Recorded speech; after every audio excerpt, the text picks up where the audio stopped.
Now, we wrote a song, and we wanted to honor Mark McShane and thank him Yeah, you heard him. for doing this specific event this weekend, and also for the last 50 years. Yeah, baby. So, you guys know the tempo of the song. We're trying to slow it way down, so there's a lot of words, a lot of stories packed into about 10 verses. All written by different people. Yeah. And then finalized by Dreet and myself to make them hopefully fit.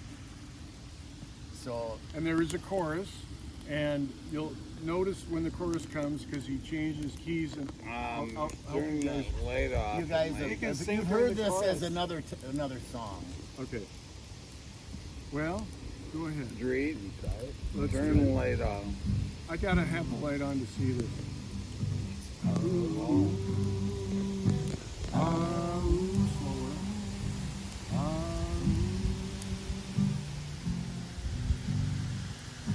Every morning at the course, you could see him arrive. He stood 6'6" and weighed 245. Kind of broad in the shoulders, narrow in the sack, According to Phil.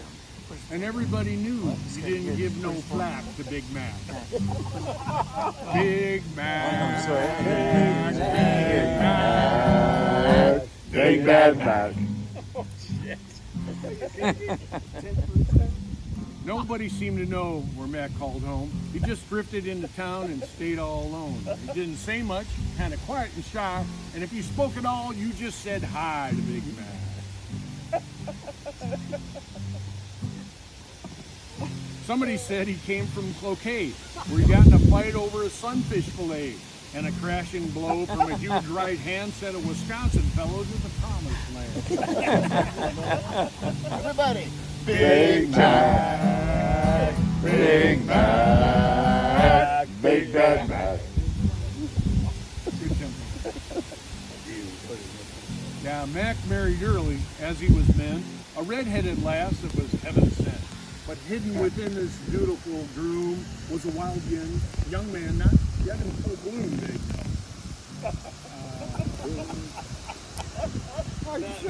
It was a bong made of glass that stood in his way. Some said, no way to clear without a hospital stay. Mac stood alone in one fell swoop, cleared that bong without hiccup or puke. The crowd was quiet in all of his ways, but to those who knew him, it was just another day. Everybody. Big Mac. Big Mac. Big bad Mac. At his future in-laws were more havoc ensued. He made a big impression by breaking toilet seat or two.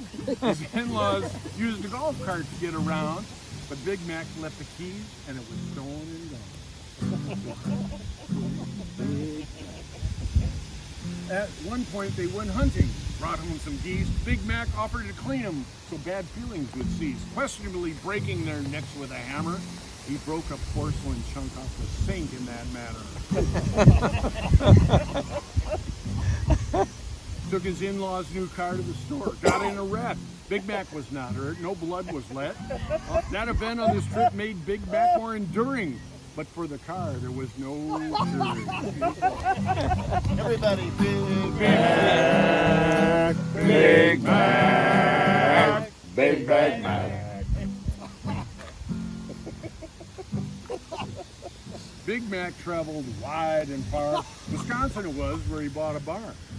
Big Mac walked in for a nice cold beer, but at Warm Beer Ed's, one thing was clear. All he wanted was a trophy fish hanging there. The owner told him, no sale, but don't go far. I won't sell a fish, but you can buy the bar. Mac got the trophy and bought the bar too and served warm beer for the next year or two.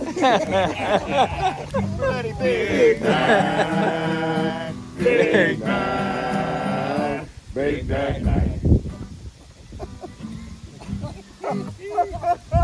Big Mac formed a gang called the Fire Pit of Knowledge. Fire Pit of Knowledge. Had an annual event with his friends from college. Started out as a fishing trip, was as the gathering grew. Many stories were shared, And with the info they knew, the knowledge just grew, became immense. But it was not sustained because many drinks were dispensed.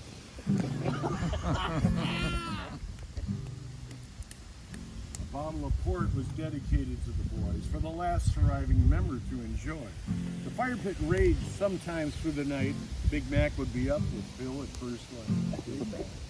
Everybody, Big Mac, Big Mac, Big Mac, Mac.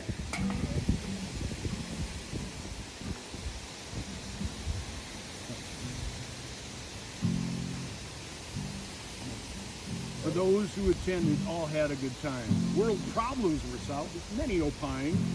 Golf stars didn't matter, and some fish were caught. No one was sure what wild game would be brought.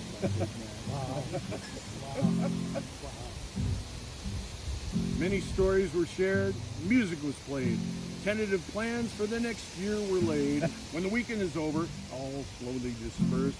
A year older, wiser, none for the worse. All appreciate the words, but want to come back by all the planners and helpers, including Big Mac. Big Mac. Big Mac, Big Mac, Big Mac, Mac. All right.